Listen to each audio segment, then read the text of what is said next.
So this is the last batch of the City MIS installation and rollout. Dito po sa Red Hotel.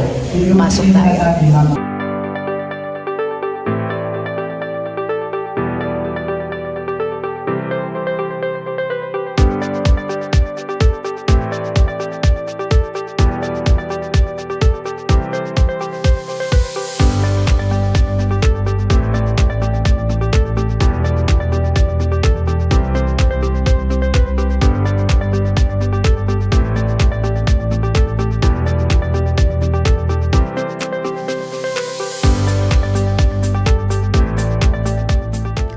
Kung ikaw isang ulam, ano ka?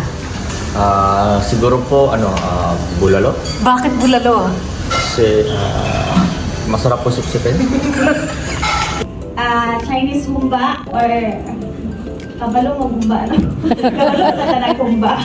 So, Chinese humba kay medyo sweety flavor na may konting taba. Kung ako usa ka sudan is Bisaya, ulam. So, nagunahunak ako. Siguro sweet and sour isda. Kasi yung buhay natin is para balanse lang, may sweet, tapos may asim. Sama din natin, no? May asim pa din tayo. Ganon.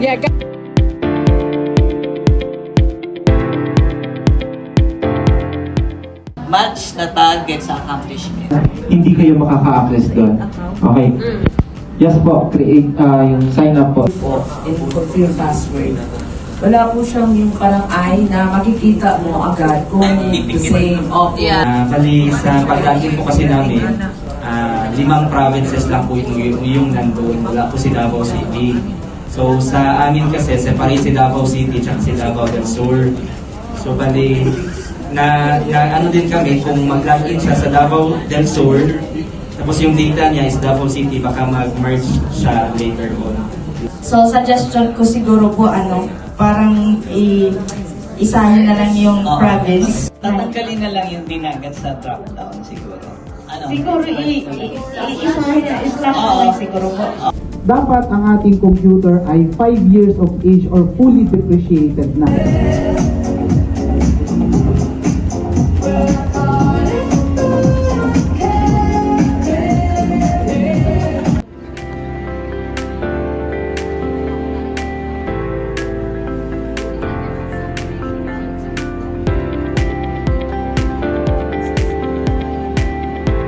Presyo ng trader per kilo o yung ongoing market price per kilo, yun ang nilalagay dyan. Yung ihatian naman doon ay gumagawa po ng PAHP report, may Form 5, and then gumagawa po ng other EDES /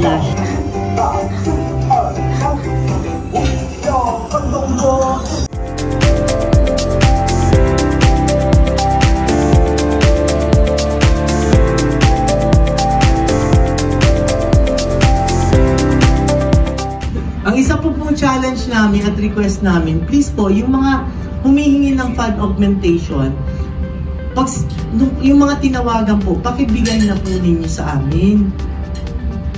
Kasi kailangan po namin ng report sa Congress mag-submit for our BUR. So medyo malaki pa po yung aming pondo na nandito sa Central kasi nag-aantay po kami ng inyong proposal. By the way, confirm na po yung aming ER code for your PARO 1 and your CARCO SSO. So, uunahin po namin sila i-train for ER code. Nalibog kayo sa pag-uploading pa lang tayo ng data? Hirap na kayo? Dahil ba yan sa edad nyo? O baka based lang sa edad yan ang nahihirapan? Kasi parang yung mga bata-bata naman doon, hindi naman nagsasabi nahihirapan. Ikaw, Congressman Renico, nahihirapan ka ba? Masarap na kasi na-start, ma'am, yung magkaroon ng system. Malungkot, ma'am, kasi hindi kinaber yung buong MNE na forms natin. Sana holistic na siya kasi pag yung paisa-isa na form ang pinay niya, 4 lang na forms. Connected kasi siya sa lahat ng MNE form. So mas okay siya na nasabay-sabay sana yung forms 1 to 16 hanggang ARBO master list. para sa end namin, hindi kami mahirapan sa province. Ayaw mo nun, magkakaroon tayo ng panibago pang workshop. Okay yun siya, ma'am. Oo. Baka sa susunod, sa Boracay na tayo, di ba? sabi nga nila, ma'am, konting sakripisyo. Sana konti nga. Hindi dumami yung sakripisyo. O, sa susunod, ah. Sige, ma'am. See you in Boracay! Ma'am, hindi na siya kasama, ha? Kasi naka-Boracay na siya. Okay.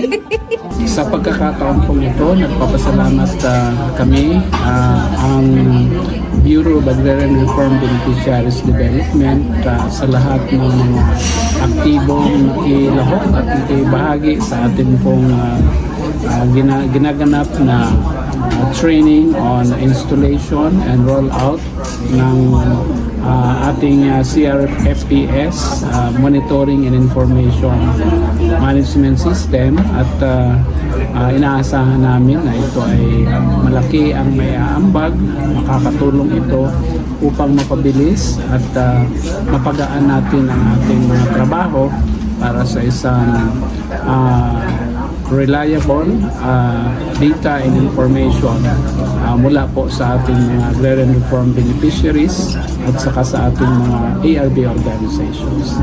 Maraming salamat po at mabuhay tayong lahat.